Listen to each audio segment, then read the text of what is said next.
আসন্ন ত্রয়োদশ জাতীয় সংসদ নির্বাচনের সকল কার্যক্রম স্থগিত চেয়ে রিট দায়ের করা হয়েছে।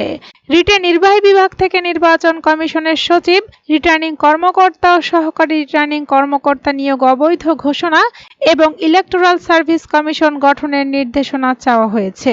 রিটে রুল চাওয়া হয়েছে এবং রুলের নিষ্পত্তি না হওয়া পর্যন্ত আগামী জাতীয় সংসদ নির্বাচনে স্থগিত চাওয়া হয়।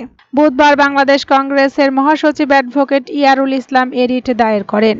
ইয়ারুল ইসলাম বলেন, আগামী সপ্তাহে বিচারপতি সিকদার মাহমুদুর রাজির নেতৃত্বাধীন দ্বৈত বেঞ্চে রিটের শুনানি হওয়ার কথা আছে। রিটে বলা হয়েছে, নির্বাহী বিভাগের লোক দিয়ে নির্বাচন কমিশন সচিবালয় ও নির্বাচন পরিচালনা সংবিধানের সঙ্গে সাংঘর্ষিক। বিচার বিভাগের ন্যায় স্বাধীন প্রতিষ্ঠান হিসেবে নির্বাচন কমিশনের নিজস্ব লোকবল থাকতে হবে। এর জন্য ইলেকটোরাল সার্ভিস কমিশন গঠনের নির্দেশনা চাওয়া হয়েছে রিটে। রিটে আরও বলা হয়েছে, সংবিধান অনুসারে নির্বাচন পরিচালনা করবে নির্বাচন কমিশন এবং নির্বাহী বিভাগ নির্বাচন কমিশনকে সব ধরনের সহযোগিতা দেবে।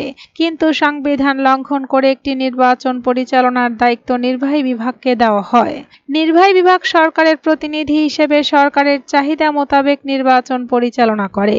ফলে নির্বাচন নিয়ে নানামুখী বিতর্ক তৈরি হয়। বর্তমানে নির্বাহী বিভাগ তাদের আস্থা, গ্রহণযোগ্যতা ও দায়িত্ববোধ হারিয়ে ফেলেছে।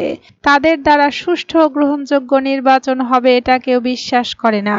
এ অবস্থায় নির্বাচন কমিশনের নিজস্ব লোকবল থেকে সচিব, রিটার্নিং কর্মকর্তা ও সহকারী রিটার্নিং কর্মকর্তা নিয়োগের নির্দেশনা চাওয়া হয়েছে রিটে। পরে অ্যাডভোকেট মোহাম্মদ ইয়ারুল ইসলাম সাংবাদিকদের বলেন, সরকার ও নির্বাচন কমিশন ইতিমধ্যে ডিসিদের সঙ্গে নির্বাচনের বিষয়ে মতবিনিময় করছেন এবং তাদের নির্বাচন পরিচালনার দায়িত্ব দেওয়ার ইঙ্গিত দেওয়া হয়। তাদের আবারও নির্বাচন পরিচালনার দায়িত্ব দিলে আরেকটি প্রভাবিত নির্বাচন হবে সেটা নিশ্চিত। তিনি বলেন, জেলা ও উপজেলা নির্বাচন কর্মকর্তাদের নির্বাচন প্রক্রিয়ায় যুক্ত করতে হবে এবং নির্বাচন কমিশনের সচিবকে অপসারণ করতে হবে। না হলে নির্বাহী বিভাগের প্রভাবমুক্ত নিরপেক্ষ নির্বাচন আদৌ সম্ভব নয়। এদিকে নির্বাচন কমিশনের সিনিয়র সচিব আক্তার আহমেদ বলেছেন, আমরা নির্বাচনের জোয়ারে আছি, আমরা সবাই শতাব্দীর ভালো নির্বাচন চাই। বুধবার রাজধানীর আগারগাঁওয়ে নির্বাচনী প্রশিক্ষণ ইনস্টিটিউটের ত্রয়োদশ জাতীয় সংসদ উপলক্ষে প্রশিক্ষণ কর্মসূচিতে বিশেষ অতিথি হিসেবে তিনি কথা বলেন।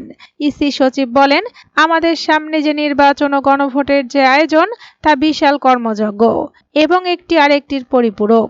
গণভোটের যে 4টি প্রশ্নের উপর শুধু একটি উত্তর, সেটি নিয়ে অনেকের মনে প্রশ্ন আছে।